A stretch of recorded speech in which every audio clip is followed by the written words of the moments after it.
People are becoming more and more anxious. More than a third of us feel the world is a more frightening place than it used to be. By age 32, 50% of the population might qualify for an anxiety disorder. I'm a 40-year-old man in a 12-year-old body. One of my friends said, for people like you, we used to pour buckets of cold water on them as they lay in bed. That's what you deserve.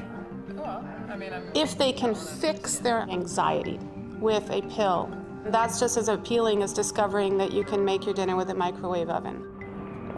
The country is bathing itself in prescribed drugs. Well, there are many, many unhappy people out there in the real world. They don't all have psychiatric illnesses. The ultimate risk now is that we've psychiatrized the entire population. We've ended up in a situation where virtually everybody has some kind of disorder. That's crazy.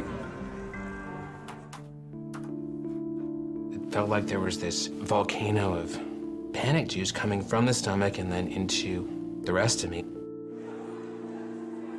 It kind of feels like something's always chasing you. That you are always trying to get away or always trying to get somewhere.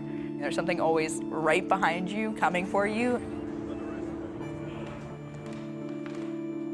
It's not a productive fear. It's more of a paralyzing fear. Well, there's just everyday anxiety. Missing the subway when you're late for work. Trying to get to an appointment and you can't find a cab. It's just, the city is fraught with it. We can't take a brain picture and we have no blood test to tell us, oh, yes, this is anxiety.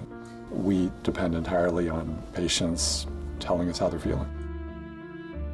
Because we expect to be more happy and fulfilled than the average human life is going to be, we start to become open to the idea that our unhappiness is somehow pathological or a disorder and that it deserves to be treated. And that's a real modern phenomenon, to take the complexity and enormity of human emotion and turn it into a treatable illness. It's like I can't participate in life. I'm too busy worrying. I don't sleep at night. Paxil works to correct this imbalance, to relieve anxiety.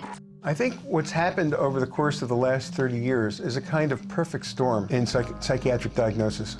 The most common symptoms include rapid heartbeat, trembling, sweating, tense muscles. People have to understand that these diagnoses that one hears on every street corner are diagnoses that are being marketed for commercial profit. They don't necessarily correspond at all to what your underlying problem is. There's a new proposal for a diagnosis of mixed anxiety depression that would be, I think, very much equivalent to the everyday worries, tensions, stresses, problems that all people have.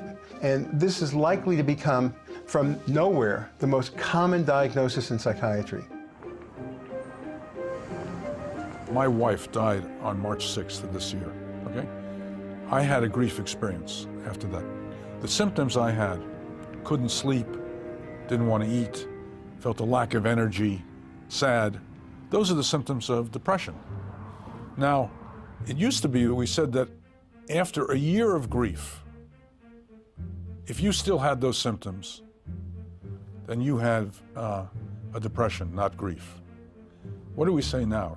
We say if after 2 weeks of the death of a spouse, a child, or a parent, if you still have those symptoms, you can be diagnosed as having depressive disorder.